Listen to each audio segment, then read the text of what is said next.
open the gates for us to get in. Okay, so how do we get in? The regular?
Ready to go?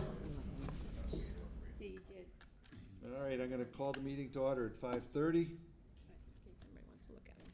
And the first item on the agenda is the approval of the September 4th minutes. Have you all seen them? Is there a motion? Move to approve. Second. Is there any discussion? All those in favor? Aye. That sounds unanimous. Let me combine talking about the library with talking about some new business we will be undertaking. I met with the mayor and the treasurer and Gail and Barry Lacasse, I don't know, 10 days or so ago.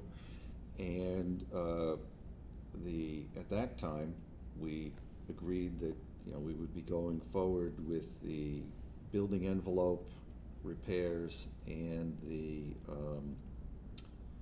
mechanical repairs to the library building so that the building could become useful again, and protect the city's investment in it for whatever happens in the future.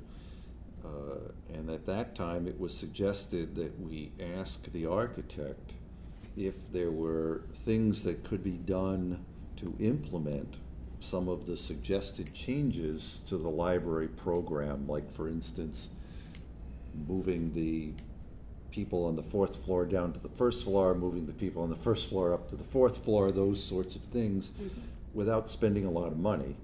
And so we were directed by the mayor to ask the architect to give us some ideas as to what could be done and what the cost might be, so that we could decide as a group where we wanted to go with that, obviously with the participation of the library staff and trustees. But then the numbers came in on our next new project. And so therefore, because those numbers have come in, which I'll tell you about in a moment, that idea is off the table. And so the only thing that is on the table is to go forward with the building envelope and the mechanicals. So therefore, the first thing we need to do is to hire an owner's project manager, because it's over $1.5 million. And so Gail is in the process of putting together that RFP to put out on the street, so that we can get people to apply for that. We can shortlist them, interview them, choose them. With the aid of the OPM, we can then decide whether to keep BH&A on and negotiate a fee with them, or whether we want to open it for another designer selection. That's a decision we have the ability to make because of the way the process works. So So I think that hopefully in a very short period of time, we will have the OPM thing on the street. And then hopefully in November, we can choose one. We can decide about going forward with the architect or not. We can get some plans ready, and we can get that out on the street sometime this winter for work to begin in the spring. So we'll have a lot of work to do on that in a short period of time, but that's what we do. One of the things we did also ask the architect was to update the numbers, because those numbers are a little bit old right now from the last time we looked at them. The cost for the building envelope and the cost for the mechanicals. So that's where we are in the library. I don't know if anybody has any questions or comments on that portion of it. Okay, so moving on. When we built Brennan and Wamsutta back in the mid-90s, the execution of the roofing portions of those buildings left something to be desired. And I know that it's something that those of us who were on the commission back then feel very badly about. I think you agree with me, Jackie. Definitely. And so we have gotten the commitment now from the mayor that we should undertake to redo those roofs. And not only redo them, but fix whatever is rotting below it because of water infiltration, and perhaps there might be some other interior repairs that where the water's gotten in. And so Mark Furtado had asked Russo Bar, who we all know is an architectural firm that specializes in roofs. They were the designers for the high school roof, and has asked them for some numbers as to what it would likely cost to do those two roofs. And our intention would be to do it as one project with one OPM and one designer and one general contractor. It wouldn't make sense to do it and duplicate all the expenses and have it done by two, and have two different contractors and two different architects, working on it. So we are probably looking at $2 million apiece to do those projects, or a total of $4 million. That means we need an OPM before we can do anything else. And the timing on this is that the schools would like us to do this next summer, similar to what we did with the Studley roof, which is and I think the high school roof was done the same way, which is as soon as school lets out, the contractor's there and ready to go, and the work is done before the kids go back in August or September, whatever the school calendar happens to be for that year. So given the fact that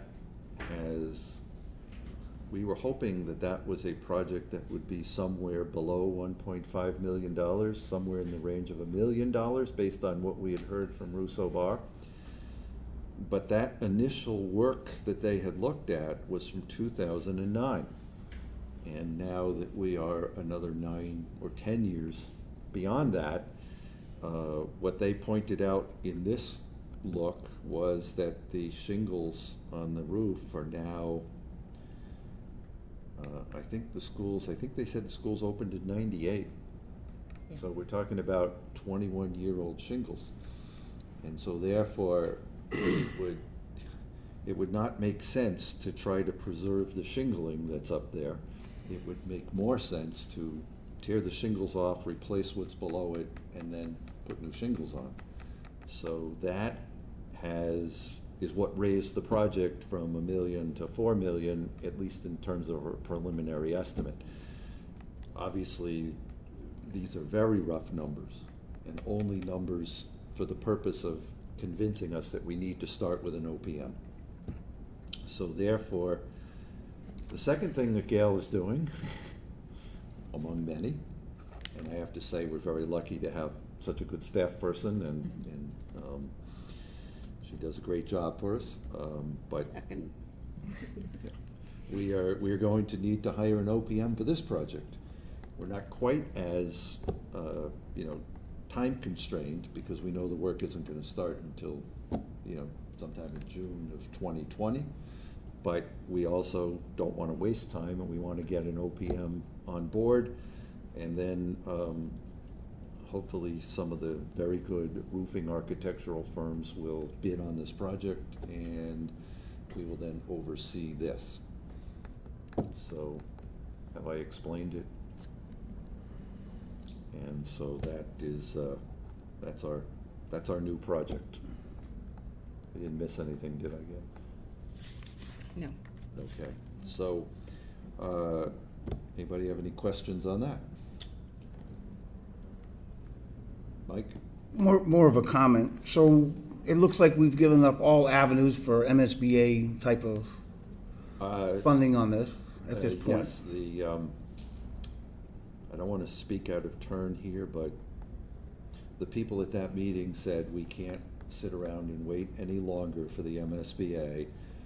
We've known this for a long time, and they have not come through, and similar to the library, the longer you wait, the more the cost is, the more damage that occurs below it that needs to be fixed, and the more interruption you have to the actual process of what goes on in the building. So, we don't make those policy determinations, but I do know that the school superintendent and the school business manager, if that's Mark's title, both strongly felt that this was important, and I attended a meeting with the mayor and treasurer and Barry Lacasse, et cetera, with those individuals, in which they said to the mayor, we think the time has come, we need to do this, we can't wait around any longer. And I totally agree. I mean, I'm glad to see this finally getting done. It's been a long time. The residual damage it's causing has been going on for a long time. But I think we need to definitely, those roofs have been failing since the buildings have been built. So I definitely want to see that we have proper oversight when these new roofs are done, and a warranty in place that gives us protection, especially at that kind of dollar value. So I just want to make sure that we're getting our bang for our buck, and I think it kind of ties back into almost something that Councilor Conti had said a long time ago. I mean, we need to, as Attleboro, we need to stop thinking about putting some type of maintenance budget together to protect our assets, because we're letting them go far too long, where we're having a job go from $1 million all of a sudden to $4 million. It's just, that's not the way that you live life. It's not the way you budget correctly. To cost yourself 4 times the original amount, or probably even more at this stage? Just one thing to be clear on, Mike. It was the fact that 10 years passed from the time Russo Bar looked at that, so those shingles that were 10 years old are now 20 years old. Right.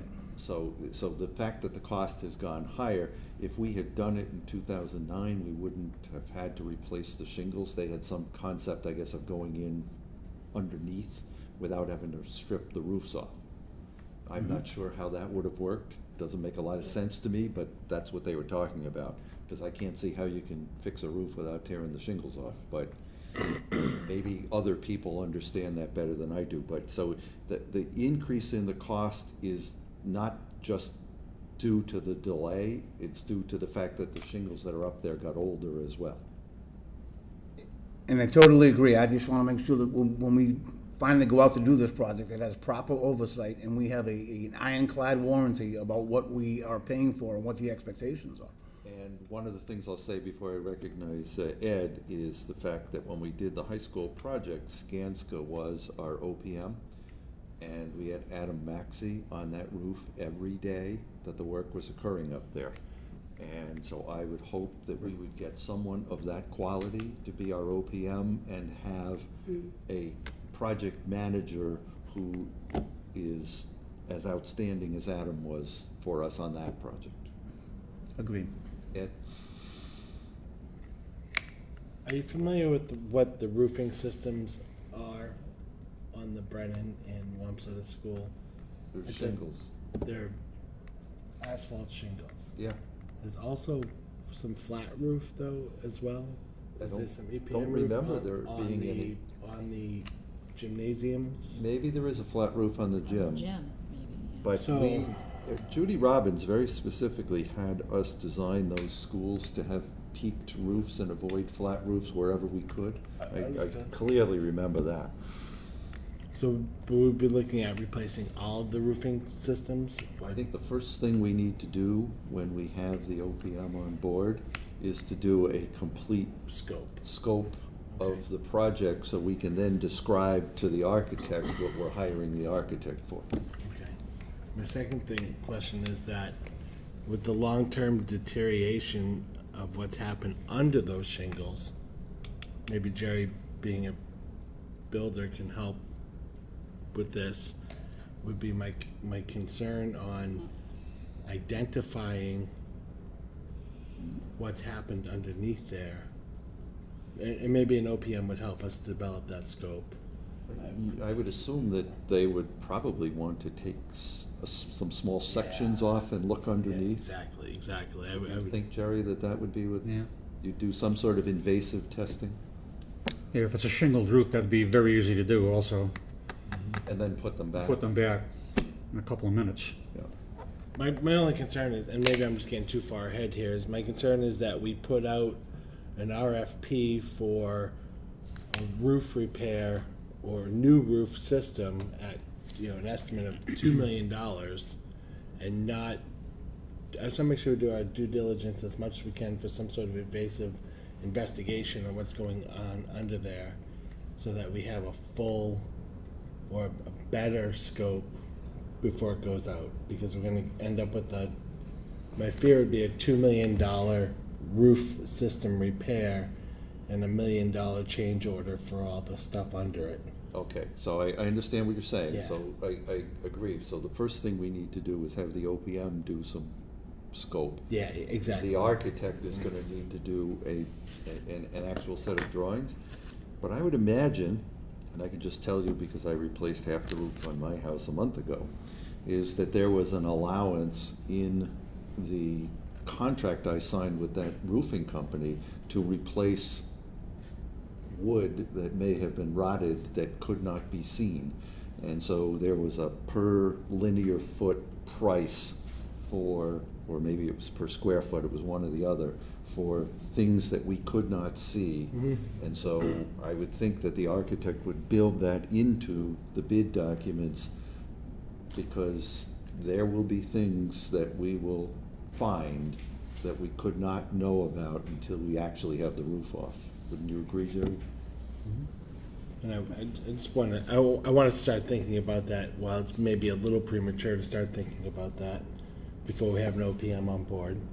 But just kind of get that dialogue going on our part to make sure that we do.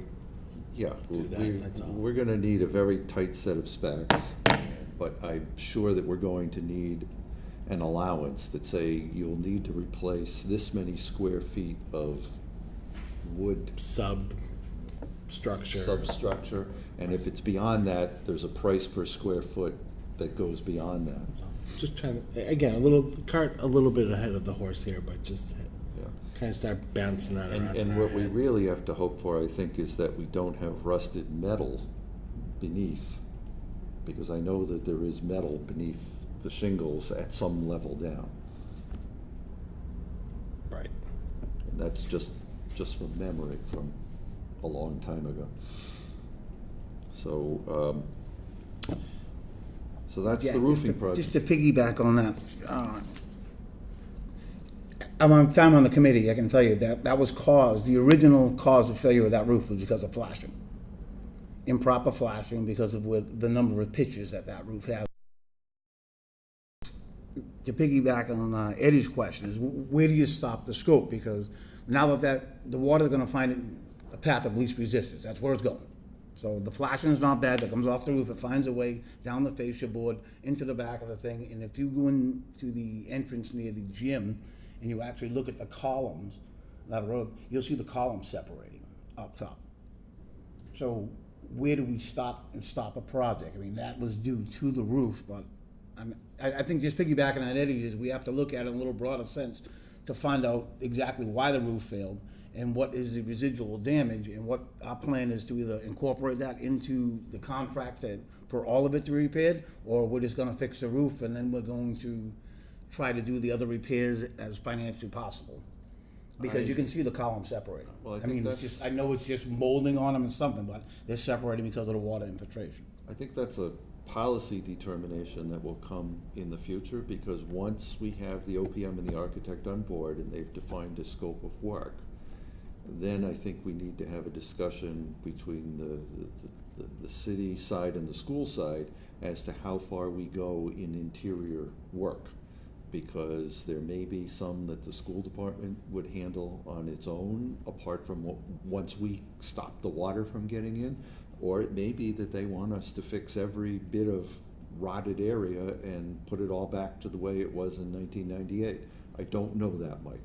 But I think that that's a valid point to raise, is where does our project end and where does someone else's project begin? I was just wondering, are we thinking at this time, or have we even begun to think at this time, one project at the same time, both buildings, or first one building and then the second? I think they want us to do both of them next summer So at the same time. at the same time. So we have to have an OPM who is going to be careful about checking on both buildings frequently. It may be that we need two clerks, Two one clerks. on each roof. Yeah. And, you know, given our history, I would think that would be money well spent. Jack, is this bonded or? It'll be bonded. Okay. That's what I thought. It's not coming from free cash, or Yeah, I just wanted to make sure that was it correct. would be bonded. And I think one of the things the treasurer was looking at was putting a bunch of smaller things together in one larger bond and needing to know from us what that story was. That's So we beyond our, need to find out how far we can stretch that bond. well, that's beyond our scope. Yeah. That's not our responsibility. Yeah, but I think though the point that Mike makes is a good one, is that if they want us to fix those columns, then we'll fix those columns. But if they say, no, just get the roof and, you know, we'll do that with our own internal Right. forces, well, that's fine too. Well, I'm sure they'll determine at that point, when they open it up, whether it's a structural issue that has to be fixed or it's a cosmetic issue that can wait a little bit. Right. So, that's where we are. So unless there's anything else on that, Tom?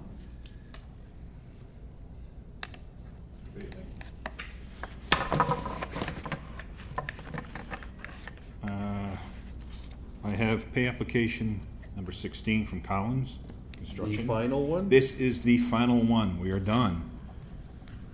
So, once you agree to this, we're done. Okay, and so, are you satisfied that all of the work is done? Yeah, all the punch list 100%? items were completed, and basically this includes $2,000 for the punch list, and the amount that was forgiven in liquidated damages of $4,283.37. So the total pay application is $6,283.37, and that is exactly what is left in the purchase order. Okay, so, motion would be in order to approve the final pay requisition number 16 to Collins Construction in the amount of 6283.37. Did I get that number right? Let me check that. It is 6283.37. So moved. Second? Is there any discussion? All those in favor? Okay. And then, I guess we never granted substantial completion on this job? No, we didn't. The January 29th, the warranty date did start. It ends January 28th of 2020. But we never did actually sign substantial completion. We have that tonight. And so that would be effective as of January 28th? Yeah, the date that we all met at the garage, January 29th of this year, yes. Okay, so is there a motion to accept substantial completion retroactive to that date? So moved. Second. Is there any discussion? All those in favor? Aye. Okay, so the auditor pointed out to Gail that we should have recommended to the mayor approving the 3 contracts that we talked about last Type time. of formal approval, yes. Yes, because all we do is recommend approval. So therefore, motion would be in order to approve, to recommend to the mayor the execution of a contract with IPC Leiden LLC for gravity thickener 1 and 2 in the amount of $363,285. So moved. Second. Is there any discussion? All those in favor? Aye. And also to similarly recommend to the mayor a contract with IPC Leiden LLC for the lime silo boot repair in the amount of $33,684. So moved. Second. Any discussion? All those in favor? Aye. And finally, to recommend to the mayor to approve a contract with Fall River Electric for 19 variable frequency drives Yes. in the amount of $256,459. So moved. Second. Jack, I would just like to abstain from that vote, that the company that's been recommended is a Your customer. company has, My company, it's a customer of my company, so I'll abstain So from that. noted. Thank you. so all those except for Ed in favor? Aye. Aye. Aye. Any opposed? The motion carries. So we have now cleaned up that from our last meeting. And anything else to tell us? Is work starting or? We're meeting with Fall River Electric tomorrow, pre-construction meeting. Leiden, we met with him 2 weeks ago, I believe, 3 weeks ago. So now they're basically in the initial stages of submittals and whatnot with the engineers. Okay. So would you expect to have a requisition at the next meeting? Have we got everything? Nobody's mobilizing, right? Nobody's mobilizing yet, no, so we No, may. no money for bonds or anything else? No, nobody's mobilized. They're waiting for the lime silo contract to come back. And once that comes back, they're going to actually, I mentioned it before, we're gonna have a change order on the lime silo, allowing them to extend the contract time to line up with the gravity thickener construction, because it's better off if they do it all at the same time when they're on site. Yep.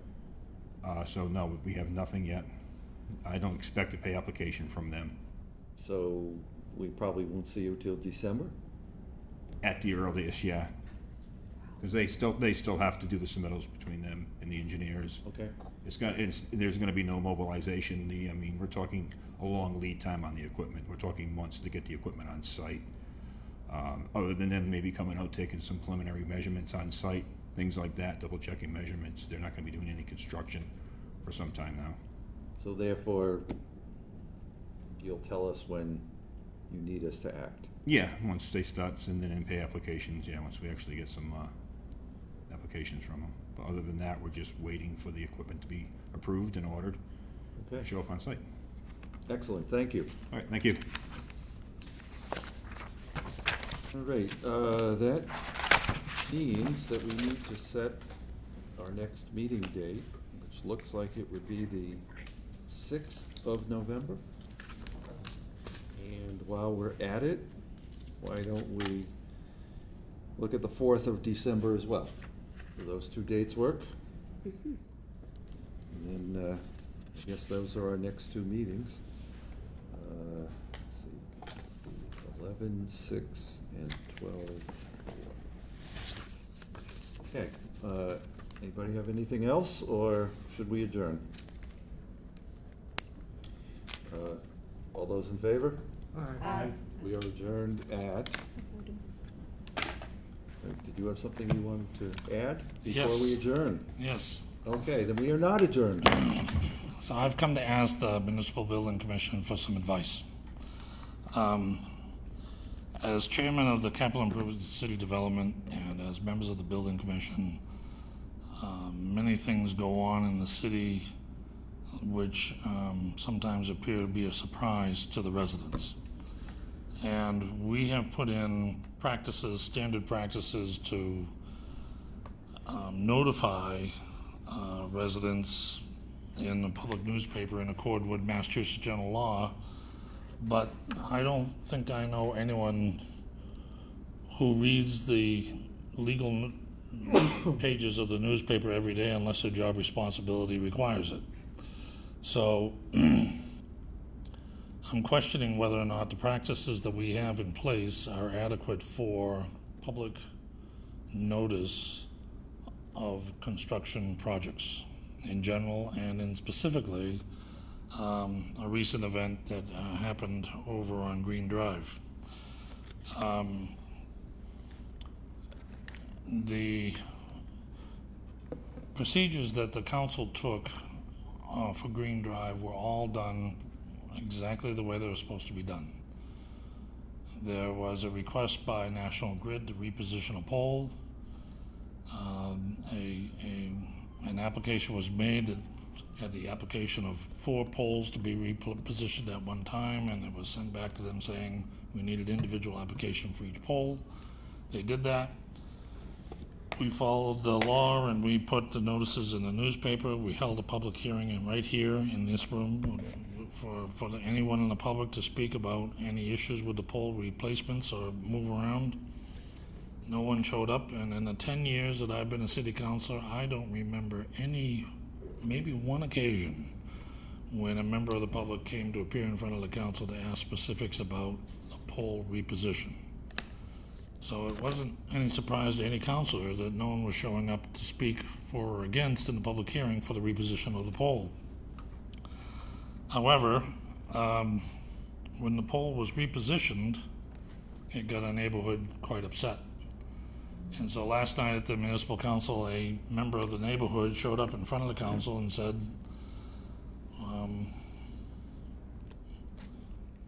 if I can summarize her comments, is there a better way that we can do this?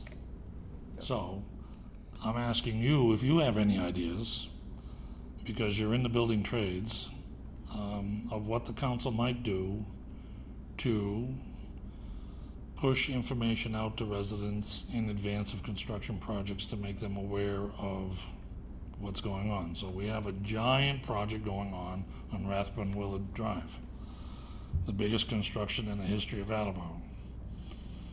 Looking at the agenda for the school building commission this morning, the details are mind-blowing, stunning, the amount of details that are going through, and they haven't even laid the first footing. So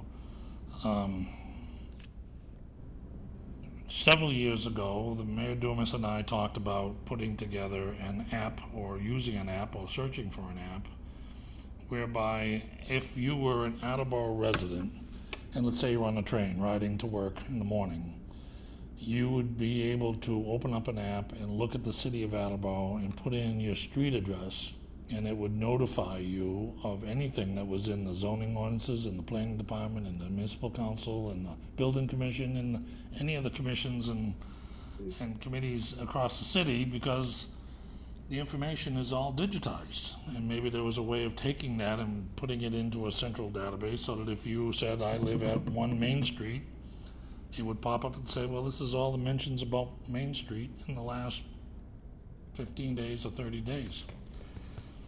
But that didn't, it actually resulted in the see it, click it, fix it discovery, which is kind of nice. You see a pothole, you can notify the city. So it works that way, but it doesn't work the other way. So if any of you have any ideas. Well, let me address a couple of things. Please. One is that I know that the city undertakes projects. So for instance, I know that the sewer pipes in Reed Street are about to be replaced if that hasn't already started. That's not one of our projects, but I do know that that kind of thing goes on all the time. And I don't know what we do as a city to let all the people on Reed Street know that. I know that we have a public hearing here at the council, and, you know, the Tom Hayes or Courtney Wunschel or somebody would come up and explain that, and the council would vote on a bond issue to pay for it. But I don't know what actually occurs in terms of letting the residents know. Now, I do know that for the high school project, what we have done is that we did hold a couple of public meetings, at least two. We solicited as many email addresses as we could get from everybody who was willing to, who attended those meetings, and at our televised meetings of either the school building committee or this commission, we asked people to please sign up. And I know that our general contractor, Consigli, gives Gail mostly every Monday a week look ahead of what the work is. And everybody who's on that email list, Gail then sends out that notification of what you can expect this week. I think another thing that we did was that there's been door knocking, because this is a long ongoing project, and so I know that Skanska, our OPM, has actually gone and knocked on doors of neighbors. And Mike Tyler gave us one of the message boards. And so that has been very useful to have that message board out in front of the high school saying, you know, the water's going to be shut off on Green Drive tomorrow, so for 8 hours, or the road's going to be closed because we're going to be working in the road for, you know, from 7 to 3, you know, tomorrow or Friday or whatever day. So I think those are some things that we've done for the project that have been helpful. Could I add to that as well? Sure. On the city website, there's a section under Attleboro High School weekly updates, project updates, and residents can sign up for alerts on that. It's the same information that goes out in the email, and also the same information that's on the high school project Facebook page. So all they have to do is sign up, and they will get pinged when I put that information on there. So it may be that in answer to your overall question, that how do the residents on Reed Street know, maybe once we're done with our road work, Mike can take his sign back, and that might be able to be used on a project like that. For instance, the work down at the sewer treatment plant, I don't think we really have to notify anybody in the public about, because that's, you know.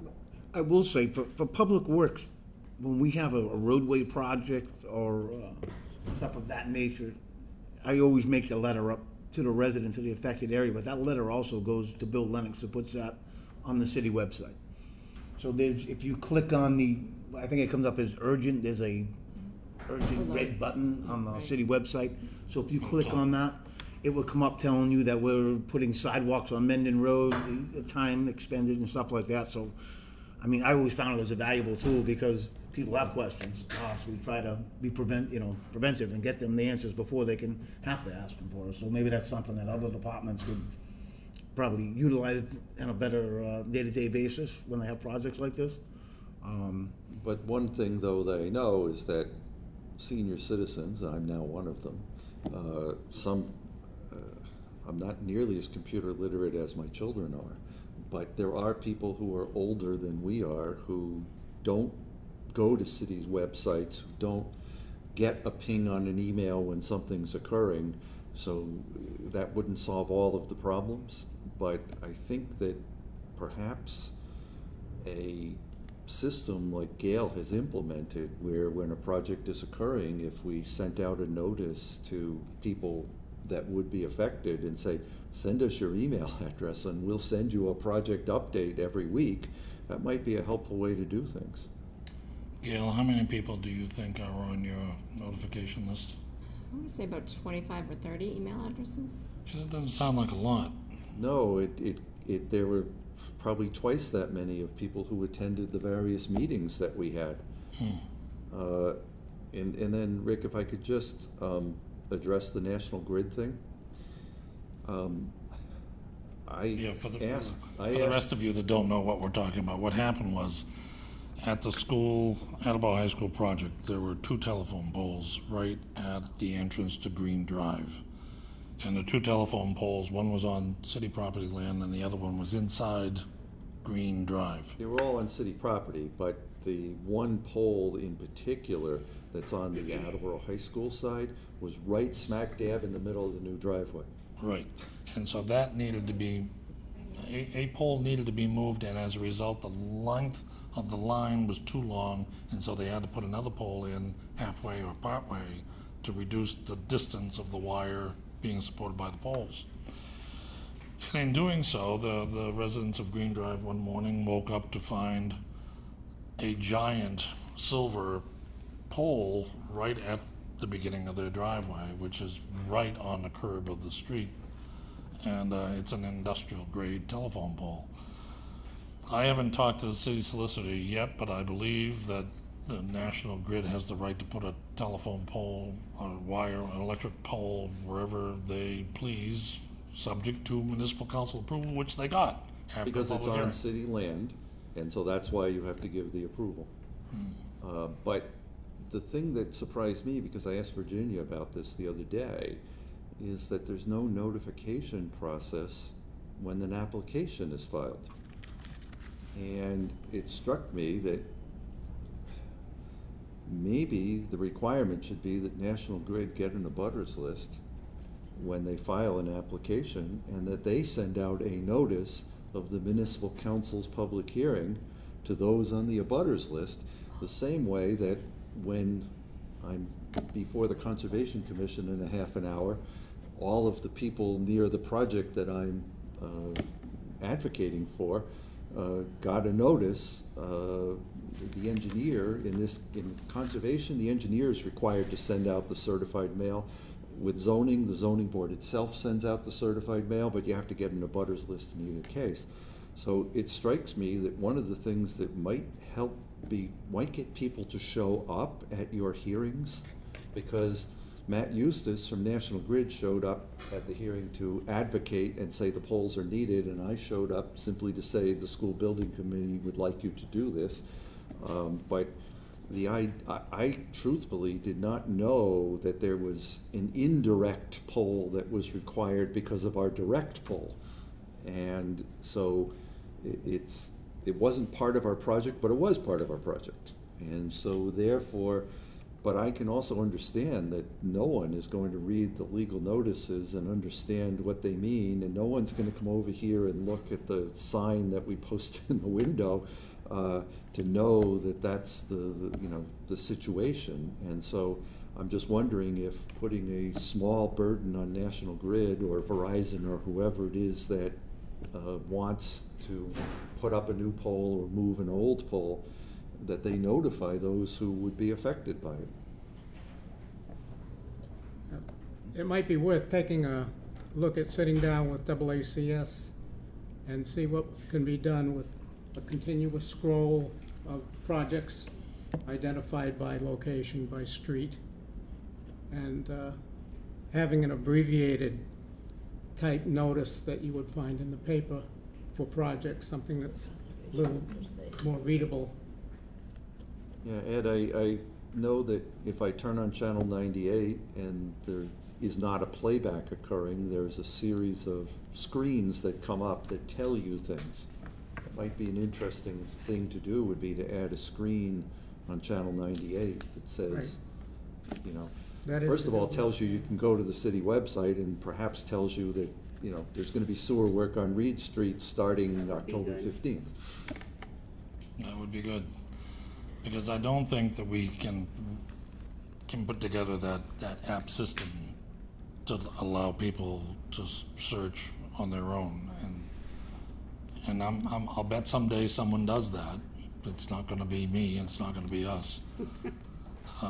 But I appreciate you listening to me tonight and helping me out, because I think it's a nice long list I have now that I didn't have before I came here, and it's a serious problem that I want to tackle. So if you come up with something else, give me a buzz. You know how to find me. Thank you for your time. Well, thank you for coming over and raising this issue, and this is televised, so I hope that those who are watching and those who watch, you've asked me to appear at the council meeting next Tuesday, or committee meeting, and I will, and we can talk about this type of thing again, but I think it's important that we, as a city, about how we notify people of things that are second nature to us. I mean, I knew to show up at the National Grid hearing because I attend meetings every week on the high school. Other than that, I wouldn't have had any idea. How many notices are there per day, would you say, on average? Not that I've ever looked, On but poll, on poll locations, I would say we get maybe a dozen a year, not more than How that. many other notices, like other? A goodly number. Well, we only have public hearings for specific things, Right. and I don't. I was thinking, would it be worth it for the ward councilors to mention it in the meetings? Just to mention on such and such a street in my ward, this is what's going on. For those that do watch the council meetings, and not everybody does, so to Ed's point, it was cross-reference it. Well, if they watched the council meetings, they would have known there was a public hearing happening regarding that anyhow, so. Does Yeah, but that- I'm saying like a heads up, they wouldn't mention it in the council meeting till later on, correct? Right. I feel that both the city council meetings and the building commission meetings are as popular as reading the legals in the newspaper. I don't want to diminish your role, and I don't want to diminish the role of AACS, because it's a very, I mean, your last building commission meeting was exciting. When I was sitting there at the computer, I was watching that drone fly over the Attleboro High School project, and then I'm watching it spin it around. I mean, I backed it up and watched that 3 times. That was incredible. So I find them exciting, but I'm the chairman of the Capital Improvements and City Development Committee. You know, I mean, I don't think that watching municipal council meetings, even during an election period, is an active sport in Attleboro. Well, I can tell you that last night, I was watching a portion of the Highland Park presentation, and my wife came in and said, "It's time for dinner," and she looked at the TV and she said, "Do we have to watch this?" And you said, of course. I would try all different avenues and see what works and what you get the most response. I mean, unless it's, you know, That's what I plan to do. just Yeah. try different and see what you get the most response, and then sometimes you get more information out of it too. Right. So I can see, though, that the Conservation Commission is ready to take these seats, so, And I'm not going to ask their opinion. yeah, thank you for, Thank you very much. for raising this issue. So now, can we re-vote our motion to adjourn? All those in favor? Aye. We are adjourned at 6:16. And